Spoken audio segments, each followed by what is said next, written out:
buenas noches. Muchísimas gracias. Bienvenidos a la séptima conferencia de la Cátedra Especializada en Diálogo, Desarrollo y Políticas Públicas. Hoy tenemos el honor de contar con el profesor Bernardo Toro, un gran amigo de Tarija. Hemos logrado su participación. Quiero agradecer profundamente a nuestros queridos amigos de Avina, a Miguel Castro, que está presente acá, a Gabriel Baracat y el equipo extraordinario de personas que trabajan en esta organización tan importante, ¿no? Hoy el profesor Bernardo Toro nos va a hablar de la nueva normalidad desde el paradigma del cuidado y la agenda ecológica, cómo repensar el desarrollo en América Latina. Antes de darle la palabra al profesor, quisiera leer brevemente un perfil de su biografía. Bernardo Toro es filósofo, máster en investigación y tecnologías educativas y con estudios en matemáticas y física, doctor honoris causa de la Universidad Nacional de Cuyo, Colombia, del 10 de mayo de 2020, luego de la conferencia Ética del Cuidado para enfrentar el cambio climático en la Facultad de Ciencias Económicas. Es el responsable nacional en Colombia y asesor de la presidencia de la Fundación Avina y miembro del Consejo Internacional del Instituto Ethos de Brasil. También es coordinador de la Veeduría Ciudadana del Fondo de Inversiones para la Paz de la Presidencia de la República de Colombia. Ha sido consultor temporal de UNICEF, el Banco Mundial y el Banco Interamericano de Desarrollo para América Latina en las áreas de educación, comunicación y movilización social. Fue fundador y director por 11 años de la revista Educación, hoy Perspectiva Latinoamericana, gerente general de la empresa Sempro Televisión, presidente del Centro Colombiano de Responsabilidad Empresarial y de la Confederación Colombiana de ONGs. Fue decano académico de la Facultad de Educación en la Pontificia Universidad Javeriana en Bogotá y es un destacado conferencista en las reconocidas charlas TED. Bienvenido, profesor. Tenemos usualmente 60 minutos de conferencia. La gente puede ir haciendo preguntas en el espacio, en el botón que tiene para hacer preguntas o en el chat. Luego de este tiempo, o si usted quiere aprovechar más las preguntas, puede ser más reducida su conferencia. Vamos a pasar a absolver las dudas de la gente, ¿no? Muchas gracias. Bienvenido. Adelante, por favor, profesor. Buenas noches a todos. Gracias, Sergio. Voy a compartir con ustedes un PowerPoint, si me autorizan allá. Perdón, un momentico, a ver dónde está. Mientras tanto, queremos darle la bienvenida también a Gabriel Baracat, que acaba de unirse. Muchas gracias. Se acaba de unir Gabriel. No, la cosa es, la vida mía va a ser muy difícil aquí con los jefes. Profe querido, un abrazo grande, saludos. Sí, gran jefe, ¿cómo está? Qué gusto tenerlo acá. Estoy bregando a poner esto ahí. Yo voy a estar aquí escuchándolo. Le mando un gran abrazo, Sergito, un abrazo. Gracias. Bueno, ahí ya lo tenemos. Sí, correcto. Sí. Bien, voy a agrandarlo. Listo. Ahí. Perfecto. Bueno, miren, voy a adelantar un poquito, ahora me devuelvo al título. Primero que todo esto lo saben ustedes, pero quiero como enfatizarlo. Cualquiera sea lo que uno haga en este mundo llamado planeta Tierra hoy, tiene que enfrentar estos tres grandes desafíos. Estos tres desafíos unos más grandes que otros. Aunque parezca raro, el más fácil de enfrentar es el COVID, ¿sí? En este momento que ya más o menos se tiene la vacuna estructurada. El COVID ha sido difícil porque es un desafío que no conocíamos nada de él, de cómo, o sea, hacia la especie, la generación presente no sabíamos cómo enfrentar una pandemia global, esta generación en la que estamos hoy.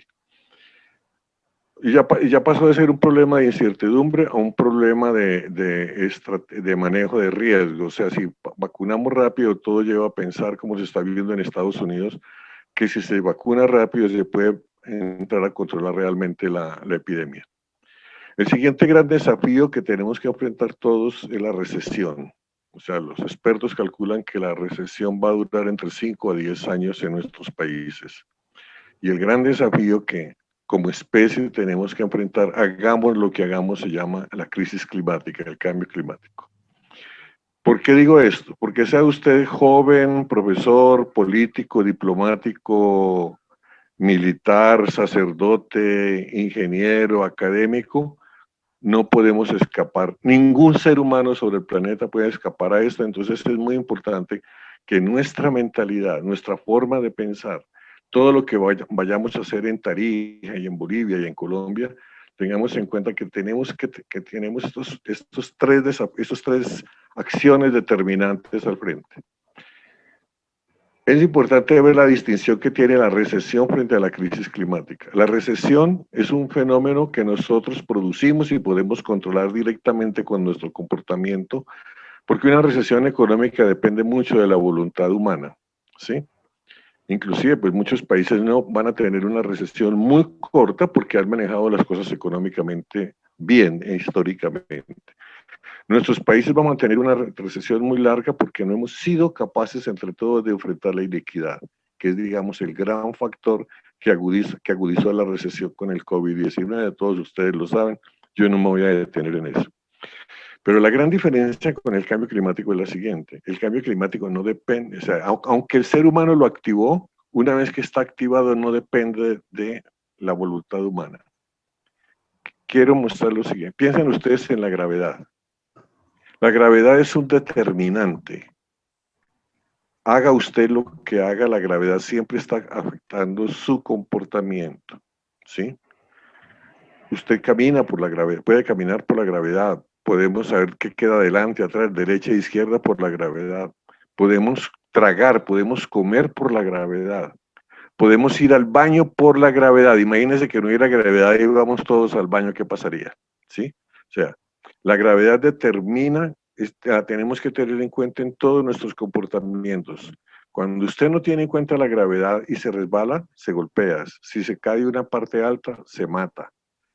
Sea usted quien sea, no importa, porque esto es determinante externo a la especie humana, el comportamiento humano.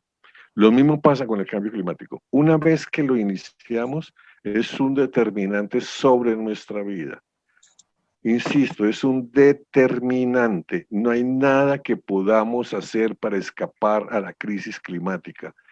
Y la única forma de enfrentar la crisis climática es con nuestro comportamiento personal y colectivo.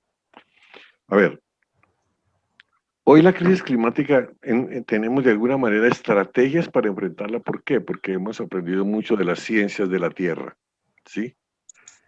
Hoy sabemos mucho más del planeta que hace, digamos, desde el año de 1968 para acá, cuando por primera vez pudimos ver que la Tierra gira en el espacio, cuando la nave espacial Apolo 10 y Apolo 9, Apolo 10 realmente, nos mostró en la distancia que la Tierra gira, que es redonda, que es azul, que tiene día y noche. Por primera vez el ser humano pudo tener una evidencia externa de dónde habita.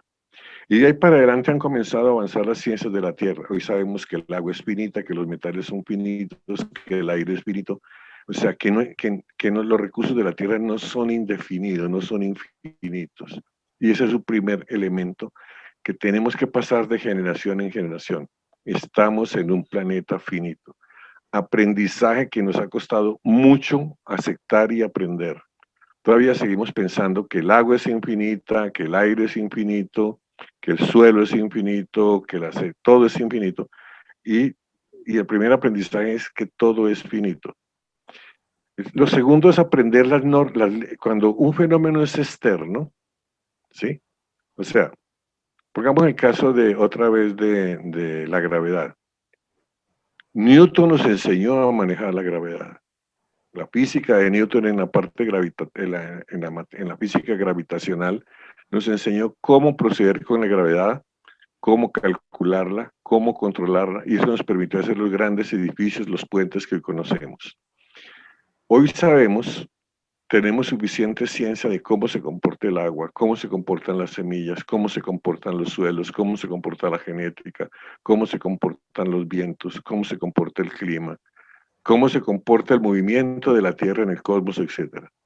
En la medida en que aprendamos y respetemos esas leyes, podemos usar el conocimiento a favor de nosotros y a favor del planeta. Desconocer la ciencia en este caso es muy, muy negativo. Pero curiosamente pasa lo siguiente, y aquí viene el gran desafío para todos nosotros como seres humanos. Yo siempre lo cuento de esta manera. En la serie Cosmos, que muchos de mi edad vimos, y tal vez Sergio la vio, y todos los, sí, muchos la vimos, la Carl Sagan, ahora hay una nueva versión. Muchos jóvenes no la han visto, yo recomiendo verla, Cosmos. En el capítulo 14, creo que ese capítulo se titulaba, no sé si se titula todavía, porque la nueva yo no la he visto, sino 2 o 3 capítulos. Se titulaba Otros seres, otros mundos. Ese capítulo termina con esta frase. Probablemente en el universo han existido otras civilizaciones inteligentes como nosotros, que tuvieron la desgracia, oigan eso, que tuvieron la desgracia, que la ciencia y la tecnología les llegó primero que la ética. Cuando la ciencia y la tecnología preceden a la ética, la ciencia y la tecnología destruyen la especie. Lo que quiero decir es lo siguiente, tenemos mucha ciencia en este momento, mucho conocimiento, mucha capacidad comunicativa, mucha capacidad analítica de datos y de ciencia. Pero eso no resuelve el problema si no ponemos la ética por delante. O sea, tenemos que garantizar que la ética conduzca a la ciencia, la tecnología y la política. ¿Qué significa eso? Y es muy sencillo. ¿Qué es la ética? Es la capacidad de una persona, de un grupo y de una sociedad de actuar en favor de hacer posible la vida digna de la gente y cuidar los bienes ecosistémicos del planeta. ¿Qué es trabajar por hacer la vida digna de la gente? Es trabajar por hacer posible los derechos humanos. O sea que ética es una cosa bastante fácil de pronunciar y de clarificar. Es que todos actuemos personal, institucional, empresarial, políticamente, en función de cómo todo lo que hacemos contribuye a que la gente viva dignamente, a que sus derechos sean posibles, ¿sí? Y al mismo tiempo que nuestras actuaciones contribuyan a proteger y a cuidar los bienes ecosistémicos del planeta, como el agua, el suelo, el oxígeno, la genética, la diversidad biológica, etc. Las semillas. Bien. Entonces, lo primero que podemos aprender es que ese norte ético nos permite darle valor a lo que hay que darle valor y aprender a discriminar, porque la ética es para eso, para decidir. Entonces, mucha gente pregunta, ¿qué debo hacer? No, la pregunta es, si lo que usted hace contribuye a la vida digna de la gente y al cuidado del planeta, lo que usted está haciendo va en buena ruta. Pero ¿cuál es el problema real en la vida cotidiana? Y es que la ética no es acumulable. O sea, usted puede actuar a todo momento por proteger el planeta y la dignidad humana y mañana no hacerlo. O sea, la ética es un acto que hay que empezar y hacer segundo a segundo y reiniciarlo todos los días a toda hora. Lo digo porque ustedes lo saben todos, los bienes importantes de la vida ninguno es acumulable. La verdad no es acumulable. La lealtad no es acumulable, la fidelidad no es acumulable, la ética no es acumulable. Ojo, la democracia no es acumulable. Un país, una sociedad puede ser democrática 100 años y el año 101 dejar de ser.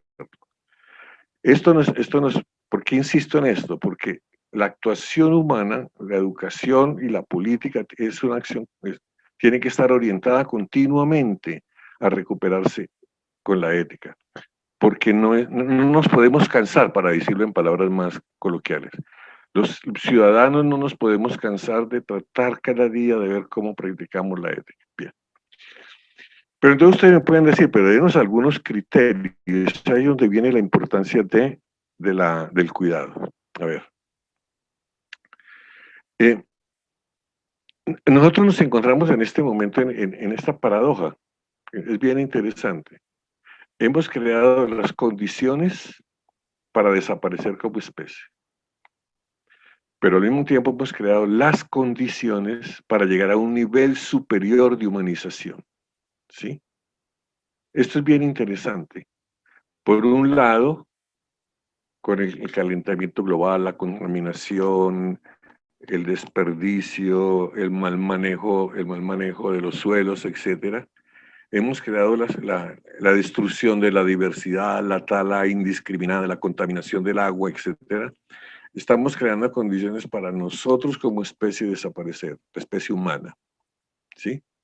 Pero al mismo tiempo, hemos creado las comunicaciones de cuarta generación, hemos creado el Internet, hemos cuidado el turismo masivo, hemos cuidado la capacidad de analizar datos a alta velocidad, la medicina moderna, etcétera. Entonces nos encontramos en la paradoja. ¿Qué es lo que hemos hecho? Todo para desaparecer, todo para llegar a un nivel superior de humanización. Entonces la pregunta es, ¿cómo actuar en este momento? ¿Cómo lograr aprovechar todo lo que hemos avanzado para la humanización y al mismo tiempo cómo actuamos para poder enfrentar nuestro riesgo de desaparecer como especie? Y ahí es cuando el cuidado se convierte en el nuevo paradigma de civilización. A ver, primero una aclaración. El cuidado no es un tema. Aquí no vamos a hablar de que el cuidado si es bueno o malo. No, el cuidado aquí se va a tratar como un paradigma. ¿Qué quiere decir que se va a tratar como un paradigma? Quiere decir que se va a tratar como una forma de ordenar la realidad. ¿Qué es un paradigma? Un paradigma es paradigmas son las gafas con las que nosotros vemos la realidad. Cada uno de nosotros, de los que estamos aquí en este momento, en esta conversa, en esta conferencia, tiene formas concretas de ver la realidad. Y cada uno ve la realidad con las gafas que tiene, con las gafas mentales que tiene. Cada uno ve la realidad con las categorías que tiene. Nadie ve más realidad que las categorías que tiene en su mente. Esos paradigmas determinan la forma como percibimos el mundo. Y esas percepciones sobre el mundo determinan nuestros sentimientos. Por ejemplo, si su paradigma mental parte del supuesto de que los negros son menos inteligentes que los blancos, cada vez que usted vea a una persona negra va a percibirla de esa manera menos inteligente y la va emocionalmente a sentir de esa manera. Si usted no logra afectar su forma de ver el mundo, no va a cambiar su percepción de la realidad. Por eso es tan importante uno ser consciente de qué paradigma tiene, ¿sí? Entonces, por ejemplo, en el mundo existe un paradigma que cuando los colombianos llegamos a un aeropuerto en migración, piensa, este colombiano o es guerrillero, o es narcotraficante, o es lavador de dólares, etcétera, etcétera. Entonces, el policía en la aduana siempre nos pone más cuidado a nosotros los colombianos. Puede ser que llegue, un colombiano que traslade montañas, que resucite muertos. El tipo de la migración no va a ver eso. Su paradigma es el colombiano es tal cosa. Y eso lo lleva a percibirlo de esa manera y a sentirlo de esa manera y lo va a tratar de una manera diferencial como sospechoso. Entonces, por eso es tan importante ver qué paradigma tenemos. Entonces aquí vamos a hablar de cómo el cuidado se convierte en el nuevo paradigma ético, o sea, la nueva forma de tomar decisiones para crear dignidad humana y cuidar el planeta. ¿Qué significa civilización? Una civilización es la forma como una sociedad interactúa. Entonces, la civilización maya, la civilización aymara, ¿sí? Las diferentes civilizaciones que hay son hombres, mujeres que nos interactuamos de una manera. Bolivia tiene una forma de interactuar distinta a Japón, distinta a Argentina, y se van generando las culturas, las civilizaciones. Entonces vamos a hablar de eso. Bien. Yo esto ya lo dije todo, entonces lo puedo adelantar. Entonces viene el gran desafío. ¿Cómo poder prevenir y controlar el riesgo de autodestrucción de la especie humana y, al mismo tiempo, fortalecer nuestro relacionamiento y autopercepción como una sola especie, que se comporta como una familia humana, como una gran familia humana, como una familia en la gran casa común que es el planeta? Hacer eso requiere una nueva forma ética, una nueva forma de actuar, unos nuevos valores, unos nuevos paradigmas. Hasta aquí donde vamos, aquí donde estamos, durante los últimos, sí, uno podría decir que más o menos desde 1840 hasta el día de hoy, nos ha guiado fuertemente el paradigma de la acumulación, el poder y el éxito. Es decir, en el fondo nos ha guiado mucho el paradigma del miedo, porque cuando uno quiere mucho acumular, cuando quiere mucho poder, cuando quiere mucho éxito es porque tiene miedo, ¿sí? Entonces, si usted quiere saber cuál es su paradigma, piense lo siguiente. La mayoría de ustedes tienen hijos que en edad de matrimonio, por ejemplo. Piense usted, ¿con quién quiere que su hija se case? ¿O quién quiere que su hijo se case? ¿Dónde quiere comprar la casa? ¿Con quién quiere tomarse una foto? ¿Con quién no quiere tomarse una foto? ¿A quién quiere recibir en su casa? ¿A quién no quiere recibir en su casa? Esas preguntas le dicen a usted si usted está, cuál es su esquema de acumulación, poder y éxito. ¿Sí? Si usted no quiere de ninguna manera que lo vean con un pobre, que lo vean con un expresidiario, que lo vean con un reciclador, pues usted tiene un concepto de imagen de éxito muy Wall Street, digamos, muy de Nueva York, ¿sí? Si su visión es distinta, que se siente más comprometido con los sectores populares, se siente más comprometido cómo solucionar los problemas de inequidad, cómo solucionar los problemas de hambre, etcétera, usted está más cerca del paradigma de cómo se construye la gran familia humana. Pero eso no lo define ni tener mucha plata ni poca plata, lo define la forma como usted, su paradigma, la forma como usted actúe. Entonces vamos a ver aquí que el nuevo paradigma, tenemos que aprender a pasar del paradigma de la acumulación y el poder del éxito que nos trajo hasta acá, que ha producido el riesgo de desaparecer como especie. Una anotación para todos. Señoras y señores, el planeta no está en peligro. Tranquilos. Los que estamos en peligro somos nosotros, la especie humana. ¿Sí?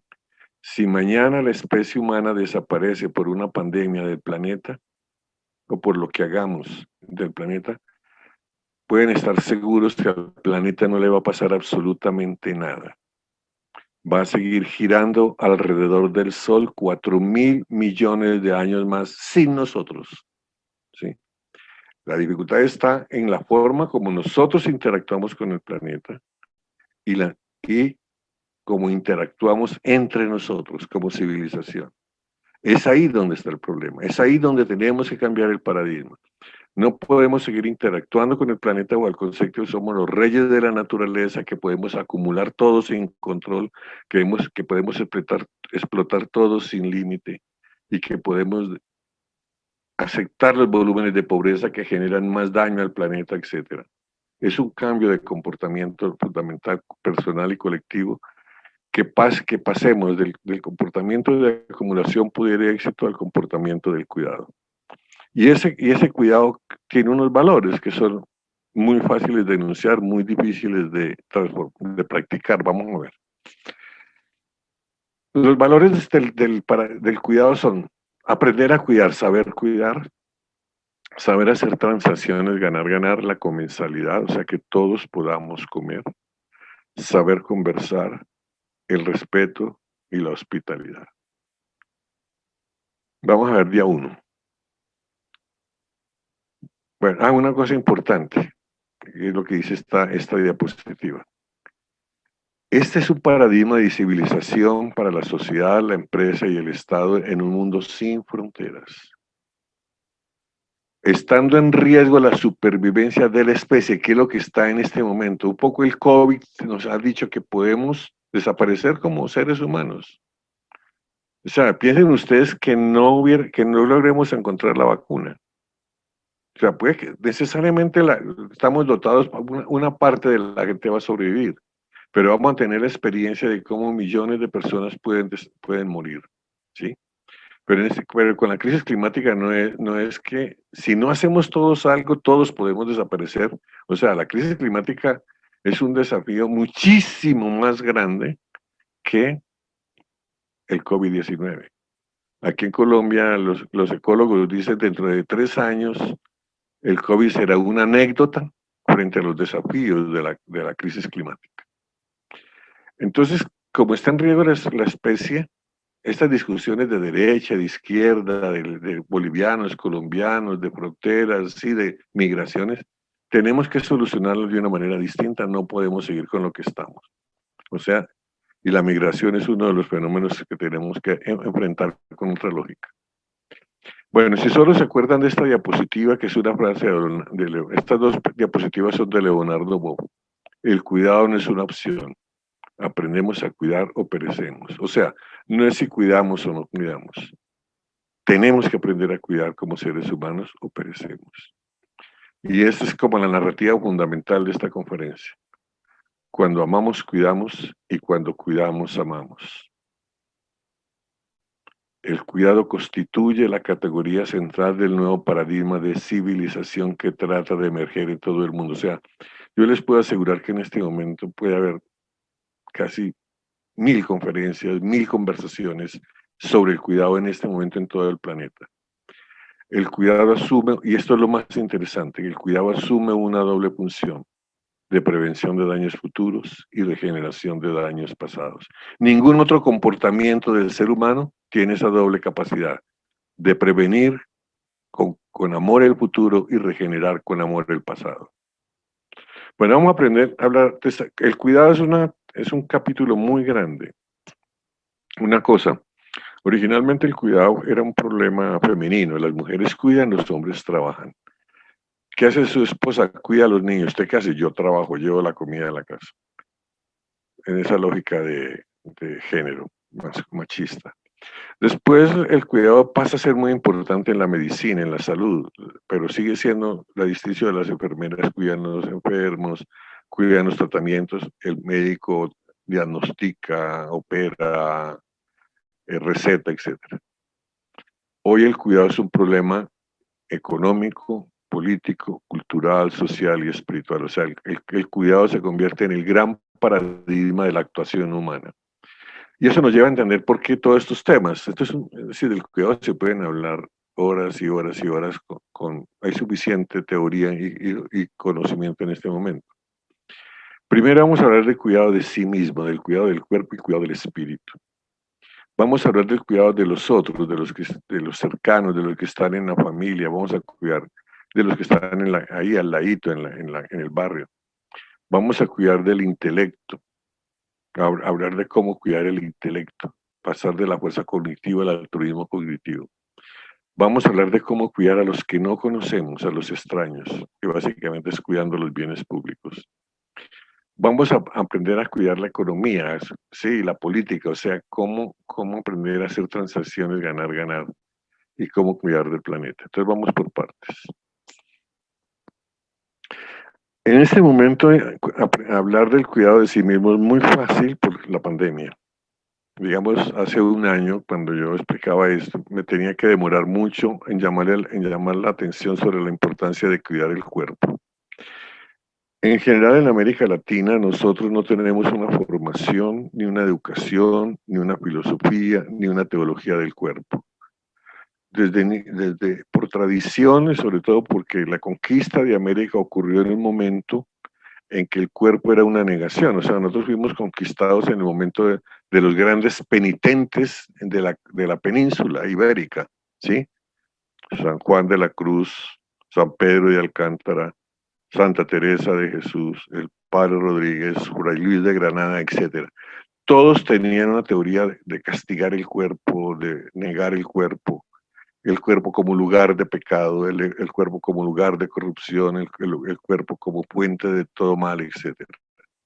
Y lo importante era el alma, el espíritu. Yo soy católico, de manera que no estoy tratando de que nos demos cuenta cómo son las cosas. El cuerpo, si usted es creyente, piense lo siguiente, y el verbo se hizo carne para habitar, porque el cuerpo es el único lugar donde puedo ser y habitar. Si usted no es creyente, tiene que darse cuenta que el cuerpo es el don más importante que la naturaleza le da a un ser humano, porque solo el cuerpo nos permite ser humanos. Sin embargo, en nuestra educación nosotros no recibimos suficiente atención. Mirémoslo para que veamos hasta dónde hemos llegado. Ahora es muy fácil hablar de la importancia del autocuidado, de lavarse las manos, ¿sí? Taparse del tapabocas y de la separación. Y eso es salud.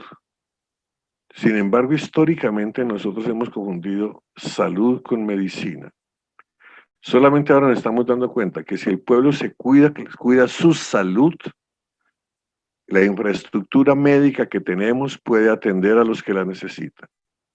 Si la sociedad, si los ciudadanos no nos cuidamos la salud, ningún sistema médico en ningún país del mundo, tenga la plata que tenga, puede atender a la gente que se contamine. Una cosa es salud, otra cosa es medicina.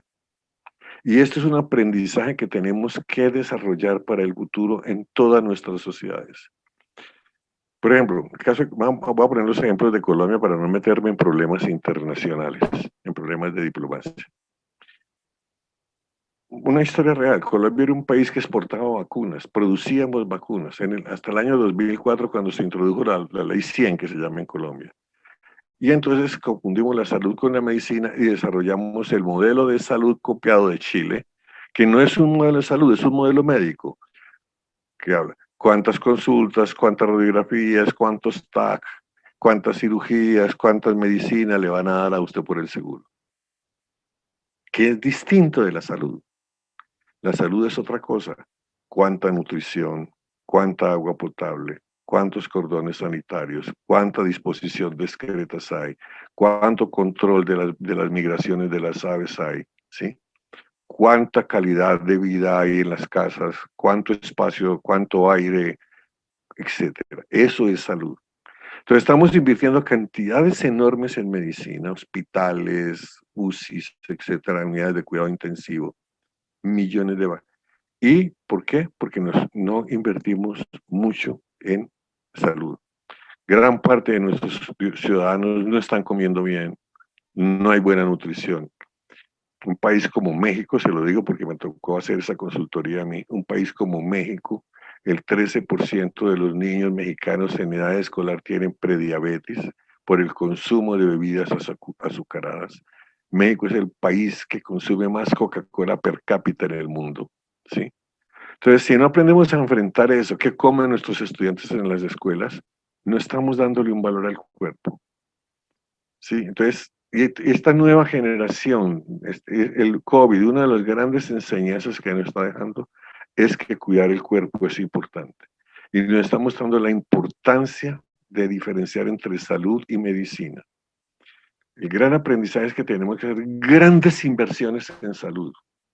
La política de salud tiene que volverse totalmente preponderante en nuestros países y cuidar de la capacidad instalada que tenemos en medicina, porque la gente se puede enfermar, obvio, pero en la medida que un pueblo tenga más salud, toda la infraestructura médica puede atender a todos los que se enfermen. Pero si un pueblo no tiene buena salud y se enferman todos, ningún sistema médico puede atenderlos.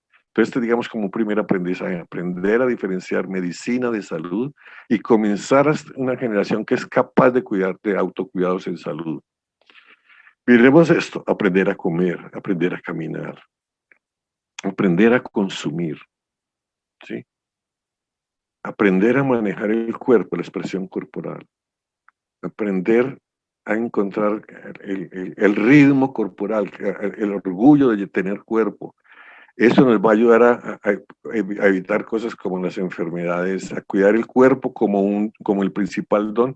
Eso le va a ayudar a entender a los niños y a los jóvenes por qué se tienen que cuidar de las enfermedades venéreas, cómo prevenir el SIDA, cómo prevenir el embarazo adolescente, cómo proteger el cuerpo del uno del otro, cómo evitar la violencia intrafamiliar, cómo evitar la violencia infantil, etc.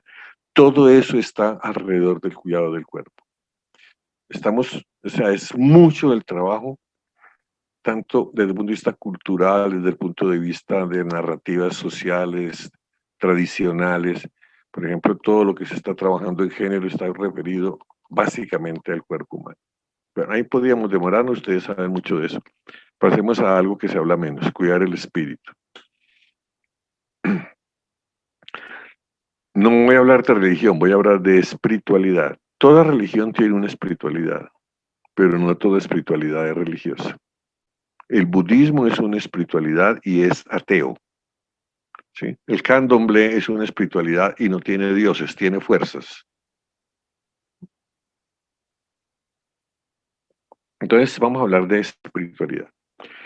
Yo cuando entro a esta parte siempre cuento la misma historia porque me ayuda mucho, a mí personalmente me ayuda mucho a entender y a diferenciar cosas. En los años 90 yo estuve representando a Colombia en el Congreso Mundial de Educación en Tailandia. Pues fui en nombre del país a representar a Colombia en el Congreso Mundial. Y al lado de la silla de Colombia queda Brasil. Y la persona que representaba a Brasil era un gran amigo mío, Claudio Moura Castro. Iba a empezar el congreso, empezaba a las 8, un poco antes llegamos y Claudio me dice, vámonos de aquí, Bernardo, porque esta inauguración va a durar de 8 a las 2 de la tarde. Va a ser en Thai, van a hacer un montón de cosas que nosotros no vamos a entender. Y una vez que empiece que empiece la inauguración, nosotros no podemos salir de acá. ¿Por qué? Porque estamos representando a los países y salir sería una ofensa diplomática. Entonces, si no estamos, pues no hay ofensa. Entonces, vámonos a mirar una escuela rural. Aquí yo ya alquilé una moto, nos podemos ir y nos fuimos a una escuela rural. No en Bangkok, sino en Jomtien. Las escuelas rurales del mundo son todas iguales.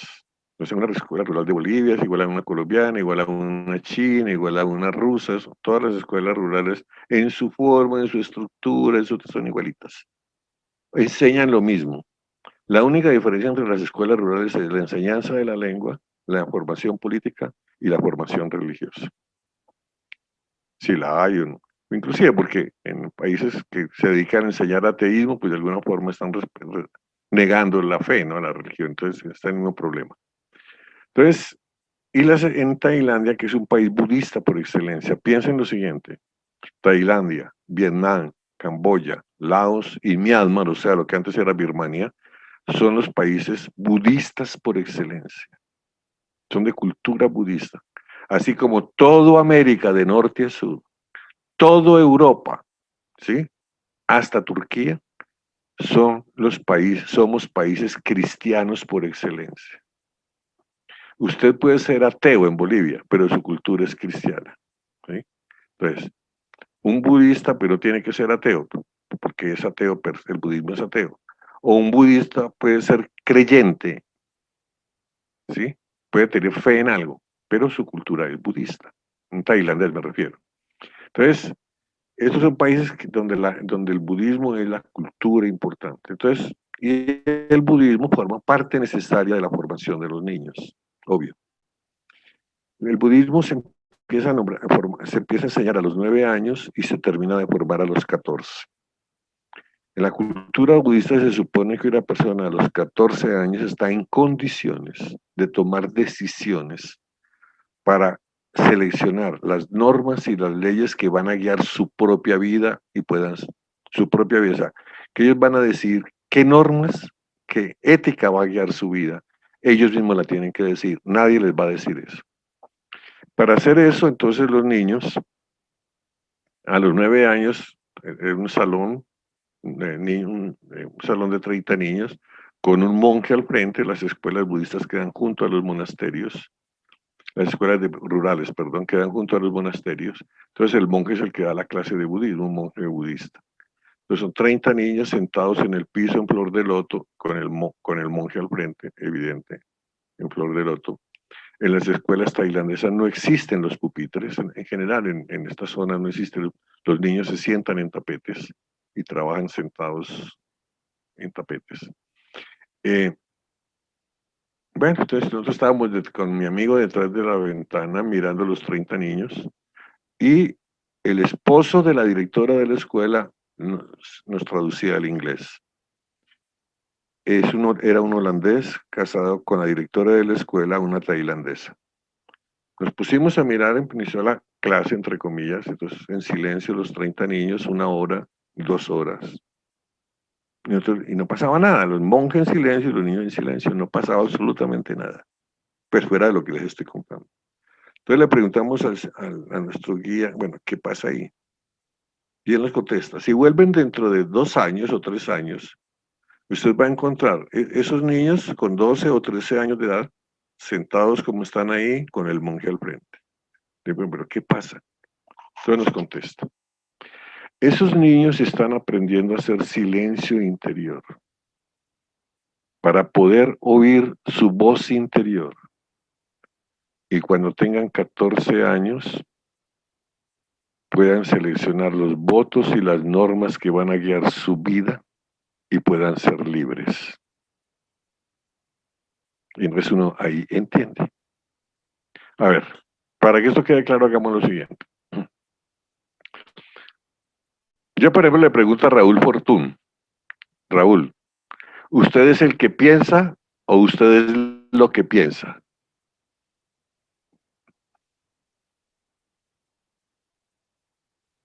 Abre el micrófono, Raúl. Sí, soy producto ¿Usted es lo que piensa o usted es el que piensa? Soy producto de lo que pienso. Usted es lo que piensa. Bueno. Lástima que no sea un público vivo, pues, o sea, podría preguntarme, pero no estoy viendo sino a Raúl nomás. Entonces, le puedo decir lo siguiente, el 90% de las personas contestan lo que usted acaba de decir, yo soy lo que pienso. Pero la pregunta, Raúl, es la siguiente, ¿quién está pensando en este momento? Usted. Sí. Usted es el que genera los pensamientos. ¿Sí? Sí. Luego usted no es lo que piensa, usted es el que piensa. Usted es el que piensa los pensamientos que tiene. ¿Sí? Para una dama sería, usted es la que piensa para los pensamientos que tiene. ¿Sí?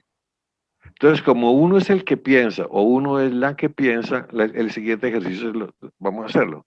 No piensen. Si uno es el que piensa, tiene la capacidad de no pensar. Traten de no pensar. ¿Qué pasa? ¿Qué pasa, Raúl? Si trata de no pensar. De todos modos, uno va pensando algo. Sí, o sea, descubre la cantidad de ruido que tiene adentro. Sí.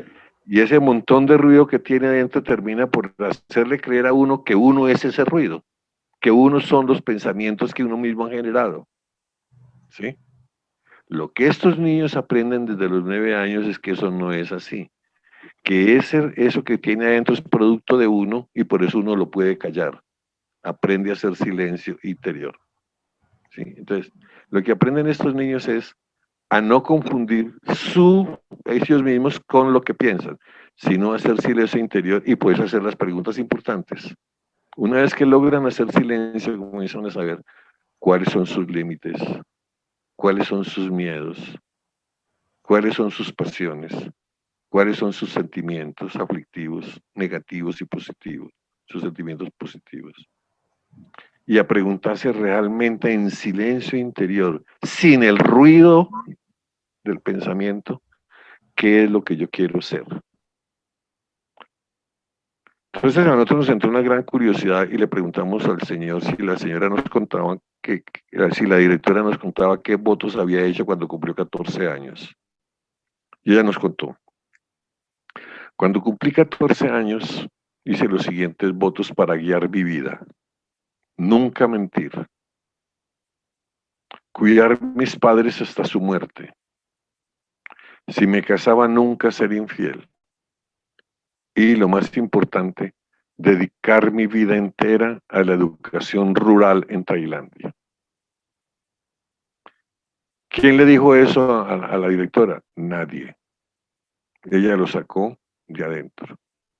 Entonces, pero la pregunta es ¿cómo logró llegar ahí? ¿Qué es lo que produce este silencio interior? Primero produce autoconocimiento, ¿sí?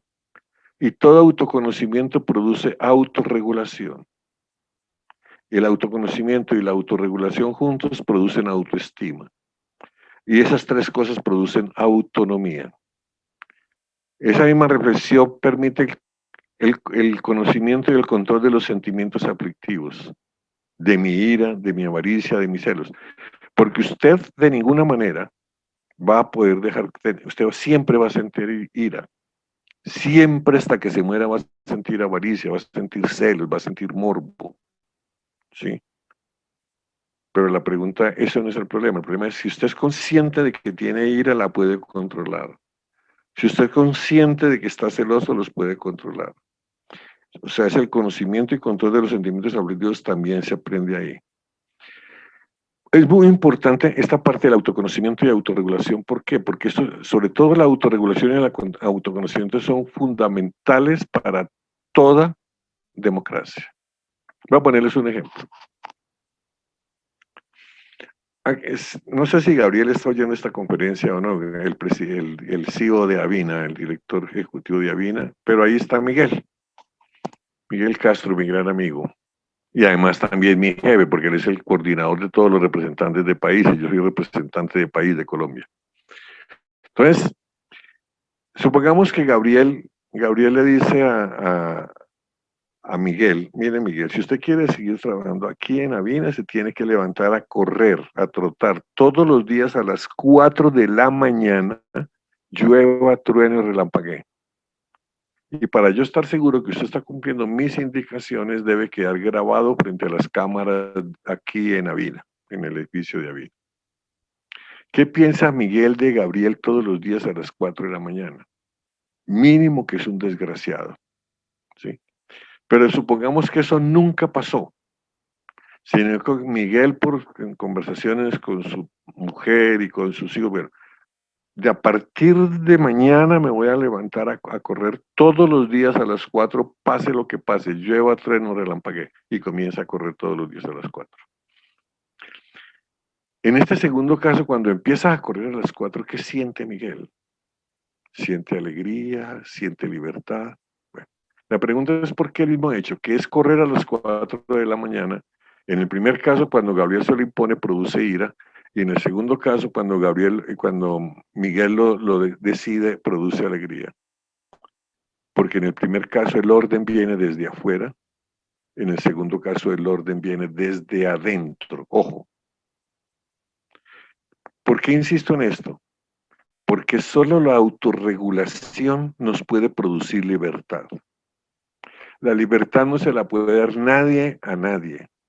Solo la capacidad de cada ser humano de autoordenarse a sí mismo en sus emociones, en sus amores, en sus desamores, en su trabajo, en su comportamiento ciudadano, en su comportamiento político, en todo. Solo la capacidad de autorregulación permite que una persona sea libre. Y lo mismo le pasa a la sociedad. Nadie le puede dar la libertad a la sociedad latinoamericana. Debemos terminar de creer la idea de que el siguiente presidente sí nos va a dar la solución a los problemas. Que el siguiente que vamos a elegir, ese sí va a ser capaz. No. La sociedad tiene que aprender a ver ella misma cómo se ordena, cómo nos organizamos para darnos orden que nos vuelva dignos en el mundo y que nos permita cuidar el planeta. Ese es el gran desafío. Pero miremos lo siguiente, ni a nivel de la familia, ni a nivel de la escuela, ni a nivel del trabajo, ni a nivel de la política, ni a nivel de la comunicación. Tenemos metodologías probadas en nuestros países para formar en el autoconocimiento, en la autorregulación y la autoestima. Este es uno de los grandes desafíos para la educación, uno de los grandes desafíos para los hábitos de crianza, para los modelos de crianza, y uno de los grandes desafíos para el desarrollo de las organizaciones sociales, políticas, económicas, empresariales.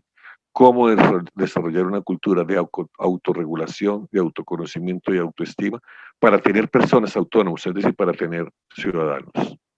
Bueno, ese es un desafío tremendo. Miremos esto. Esto es una cosa para una cosa que estaba hablando muy larga, ¿no? Ahorita no. No me alcanza el tiempo para esa parte. Miremos lo siguiente. Cómo el gran desafío que nos pone el cuidado en este momento a todos nosotros como personas, como familia, como organizaciones sociales, como empresa, como países, como comunidad latinoamericana es cómo pasamos de una cultura de heteronomía a una cultura de autonomía. Esto es lo que este es el gran desafío que nos pone el cuidado. A ver, heteros, ¿qué significa heteronomía? Heteros en griego significa lo otro. Entonces viene heterosexual, heterosexual, que le gusta el otro sexo. De ahí viene heterodoxo, doxo en griego es pensar, opinión, que tiene una opinión, un pensamiento distinto a los otros, heterodoxo, ¿sí? Y autonomía, sí, nomos es como fuerza, capacidad autónoma, poder conducirse a sí mismo. Bueno, en el caso usual, yo tengo 75 años, yo soy de la cultura heterónoma. Desde chiquito me dijeron cómo me debo comportar, qué es lo bueno, qué es lo malo, cómo obedecer, ¿no? Entonces, comportamiento normado, regulación externa. La heteronomía genera personas donde el temor y la dependencia es importante, ¿sí? O sea, jefe, si estoy haciendo bien las cosas, ¿será que esto le gusta a mi marido o a mi esposa? ¿Será que me van a poner cuidado o no? ¿Sí? Porque hay un miedo a la regulación externa. Y eso también lo llama uno el concepto de bien y mal. Lo hice bien, lo hice mal. ¿Le gustará al jefe? ¿No le gustará? ¿Le gustará mi aprobación o culpa? Espero que me suban el salario por haberlo hecho también. Jefe, no, castígueme, pero no me eche del trabajo. Bienestar y dolor. Esa es la cultura heterónoma. Gran parte de mi generación y la siguiente fuimos formados así. Ahora, el gran desafío que está creciendo día a día es la formación en la autonomía. Primero, proyecto de vida. Como la profesora de Tailandia. A los 14 años ella decide su proyecto de vida. Nadie se lo dice. No hay nadie desde afuera que le va a decir, usted no puede mentir, usted tiene que ser fiel, usted tiene que cuidar a su papá y su mamá, y usted se tiene que dedicar a ser profesora rural. Ella lo selecciona, ella lo decide desde adentro. Como es una decisión autónoma, genera autorregulación. Es decir, ella va a ser una mujer veraz. Hubiera podido decir ser honrada también, pues la veracidad, la honradez es parte de la veracidad. Por eso no es lo mismo una persona honrada y una persona que no roba. Hay personas que no roban porque las están vigilando. Si tiene chance y no la vigilan, pues roba. Que es distinto de una persona honrada, que puede ponerle $1.000 millones al lado, que ni siquiera se preocupa de eso porque eso no es de ella. O sea, esa es absolutamente autorregulada. La autorregulación produce libertad, como lo acabamos de hacer. Y cuando usted es libre, usted no hace cosas buenas ni malas. Se equivoca o acierta. Y se hace responsable. Aprende y cambia. Miremos todo. Cuidar de los cercanos. Perdón.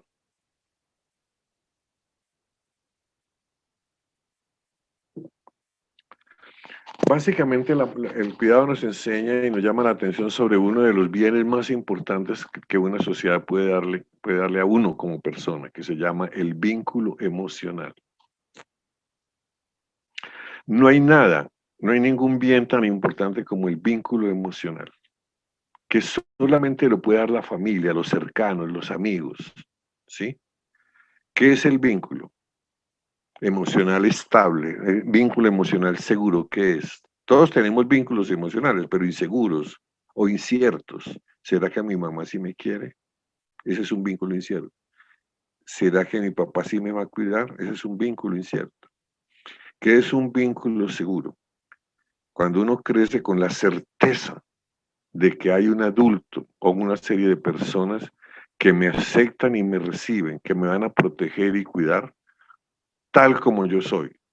No porque sea bonito, feo, hombre o mujer, que tenga un defecto o no lo tenga, porque soy ateo, porque soy católico, no. Sino que se preocupan por mí, me cuidan a mí, me aceptan tal como yo soy. Ese vínculo, crecer con esa certeza de que hay un conjunto de personas que me reciben y me aceptan tal como yo soy, produce personas altamente proactivas, altamente seguras, altamente sociables.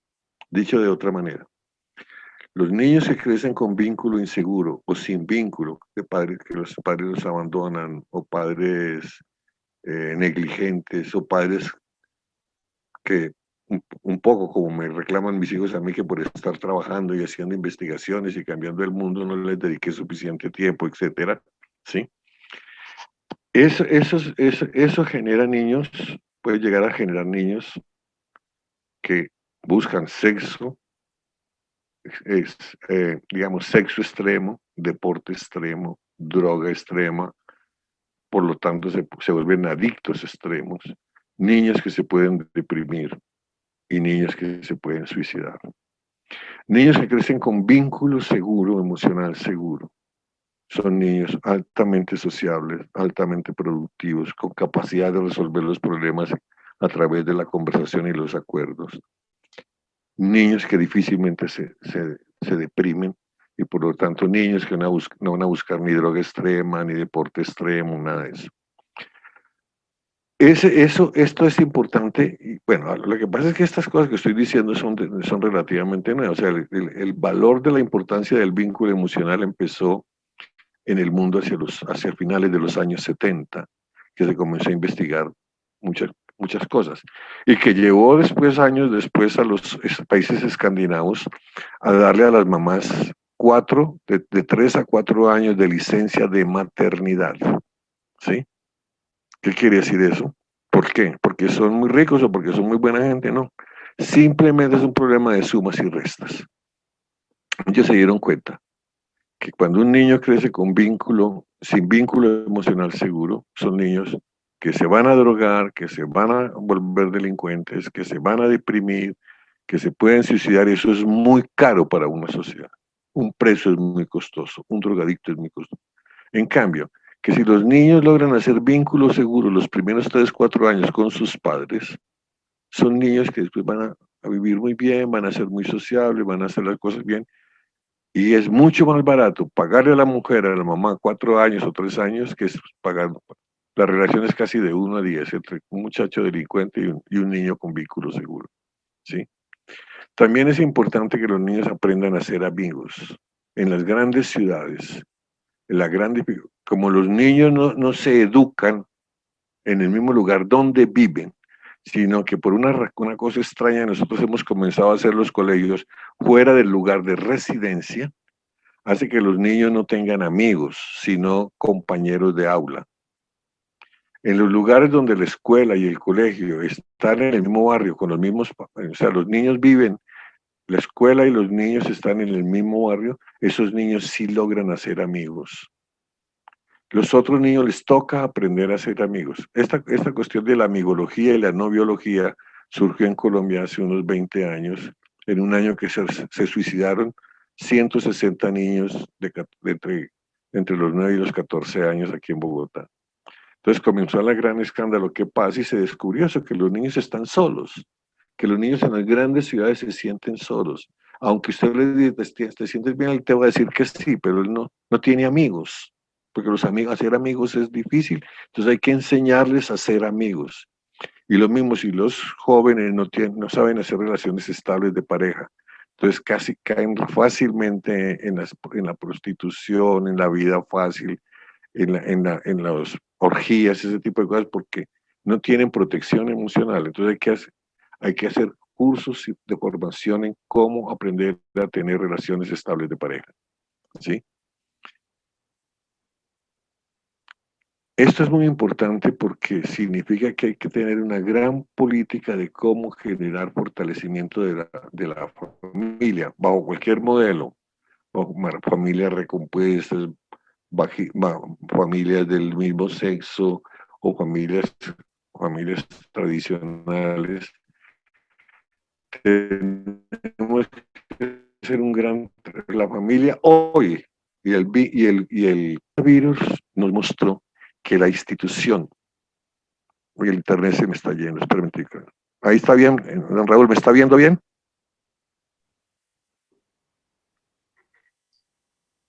Aló, Sí, Raúl. se ve muy Sí, sí, bien, lo estoy profesor. viendo bien, perfecto. Bueno, sí, el momento en que de pronto se daña el sonido de la imagen, alguien me avisa, por favor. Perfecto. Eh, el COVID nos enseñó una cosa, que la familia es la institución más estratégica de la sociedad. Sin embargo, nuestras sociedades no invierten en esa institución. Miren lo siguiente, durante un año, la educación, la salud, la información, ¿cómo se llama? La nutrición, la diversión, la seguridad, toda entró a la casa. Todas las instituciones de la sociedad entraron a la casa. Si no fuera por las familias, las sociedades, los lugares donde las familias o la situación de la estructura familiar fue débil, fue muy difícil, ha sido muy difícil enfrentar la pandemia. En la sociedad donde la familia tiene una gran capacidad organizativa, una gran sustentabilidad, que maneja entornos seguros, la pandemia prácticamente ha sido un crecimiento y una ventaja. La pandemia nos ha enseñado el valor estratégico de la familia. Y nosotros no tenemos una visión del valor agregado que tiene la familia, para poner un ejemplo. El trabajo que hacen las mujeres en la casa representa entre el 2 y el 3% del Producto Interno Bruto de nuestros países. Y eso ni se pone en las cuentas nacionales ni se paga. ¿Sí? Cuando un barrio, todas las familias se proponen a proteger a sus hijos, nadie se atreve a tocar un niño. ¿Sí? O sea, si una sociedad aprende que mis hijos son mis hijos, pero los hijos de los otros también son mis niños, en un barrio, por ejemplo, en Tarija, si todas las familias se ponen de acuerdo en tener los ojos abiertos para ver cómo apoyan a sus muchachos, cómo cuidan a sus niños de accidentes, de abusos, de cualquier cosa, los niños comienzan a estar seguros porque las familias se pusieron de acuerdo. O sea, la familia es un poder. Eso es lo que nos enseña este cuidado. Y el que nos ha enseñado mucho el COVID, que la familia es una institución altamente estratégica y nunca lo consideramos dentro de las estrategias públicas de nuestros países. Aprender a cuidar de los lejanos es básicamente aprender a cuidar las instituciones. A ver, imaginémonos, voy a hablar de Avina. Sí, Avina es una entidad que está en 20 países. Trabajamos muchos ahí, nos sentimos muy felices todos los que trabajamos en Avina. Y esto no es adulación, pero Gabriel, el director ejecutivo, tiene una gran respetabilidad y una gran aceptación entre todos nosotros, ¿sí? Pero si por alguna razón mañana se cierra Avina, ¿qué pasa? ¿Qué se genera? Un gran dolor. Hacer instituciones es tremendamente difícil. Y hacer instituciones que funcionen es muy difícil. Y hacer instituciones sostenibles es mucho más difícil en este mundo, ¿sí? Sin embargo, a nosotros no nos enseñan a cuidar las instituciones. Uno encuentra miles de funcionarios públicos, pues, con lo que más hablo yo muchas veces son con educadores o con personas que trabajan en el sector público. ¿Qué hubo? ¿Cómo te van y comienzan a hablar lo peor de sus organizaciones? Entonces yo siempre les digo, bueno, ¿y si mañana se acaba esa organización, qué pasa? Ah, no. Entonces, uno de los problemas que tenemos nosotros en América Latina y que el cuidado nos está llevando es aprendamos a cuidar las instituciones, porque las instituciones nos generan seguridad, nos permiten planificar el futuro, nos permiten hacer con otros cosas que ninguno de nosotros podría hacer solo.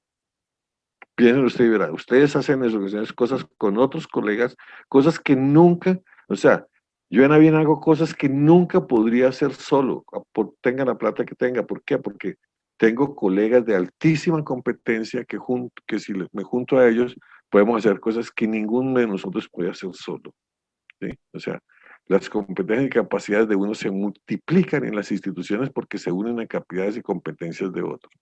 Entonces, una cosa que nos enseña el cuidado es una cultura de comprensión, de fortalecimiento y cuidado de las instituciones y las redes de apoyo social profesional. A ver, miremos esto.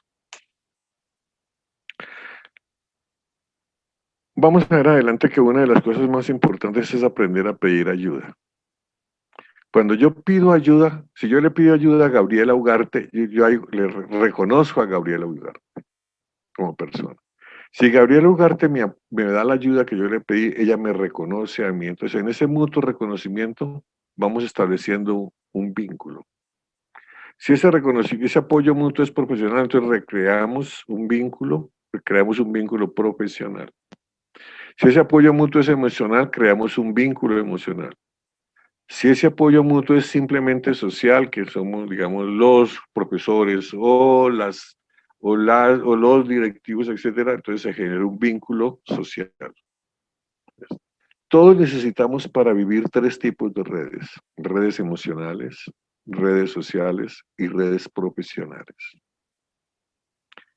Las redes emocionales son aquel grupo de personas, que generalmente son muy pocas, que me aceptan y me reciben tal como yo soy, o sea que tengo vínculo emocional con ellas. Esas redes son fundamentales para los grandes problemas de la vida. Si me dicen de una enfermedad terminal, si se me muere mi pareja, si me echan del trabajo, si se muere un hijo, o sea, frente a las grandes tragedias emocionales, espirituales, sociales, ¿sí? La red emocional es lo que le permite a los seres humanos volver a levantarse rápido y seguir adelante. Pero eso hay que cuidarlo muchísimo. Las redes profesionales son las que me permiten solucionar problemas fácilmente. Entonces, digamos, en física, estoy resolviendo un problema y no sé entonces llamo a un amigo. Este es un nombre real. Hernando, tú me puedes enviar el link donde están las ecuaciones de Lagrange de tal tipo. Ya te lo envío. O sea, ese apoyo profesional me economiza horas y horas y horas de trabajo, ¿sí? Y el vínculo social, que es las relaciones, los grupos, las relaciones sociales se refiere por roles, cargos y estatus. Por ejemplo, Gabriel se reúne con los CEO de América Latina, ¿sí? Entonces es una relación de estatus.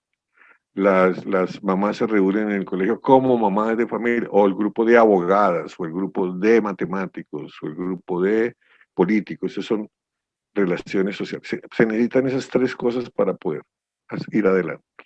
Una persona que aprende a tener esas 3 redes de apoyo es una persona que con toda seguridad va a poder caminar muy bien en la sociedad y en la vida. Pero eso también significa aprender a valorar las organizaciones y aprender a organizarse. Cuidar de la inteligencia. Uy, ya se me fue la hora. Voy a hablar de cuidar de la inteligencia y nos quedamos ahí porque ¿qué vamos a hacer? Pasamos a las preguntas. Vale la pena seguir. Gracias. Bueno, cuidar de la inteligencia significa pasar de la inteligencia guerrera a la inteligencia altruista. Todos nosotros, los que estamos en esta generación, fuimos formados en la inteligencia guerrera, o sea, la inteligencia como una propiedad personal, privada e interna.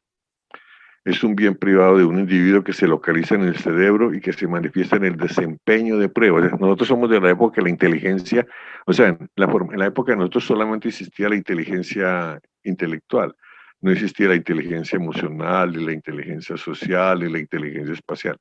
Nosotros somos de la inteligencia que se localiza en el cerebro, ¿sí? Y nos cuesta mucho trabajo pasar a la otra. Y siempre buscamos que nuestros alumnos, nuestros estudiantes sean los más inteligentes, los más competentes. Hay padres de familia que gastan en este momento $2,000, $3,000 mensuales por tener a sus hijos en un colegio donde todos los niños tienen 140 mínimo de IQ, ¿sí? Entonces le dicen a uno, mi hijo estudia en un colegio donde todos los niños son de 140 para arriba.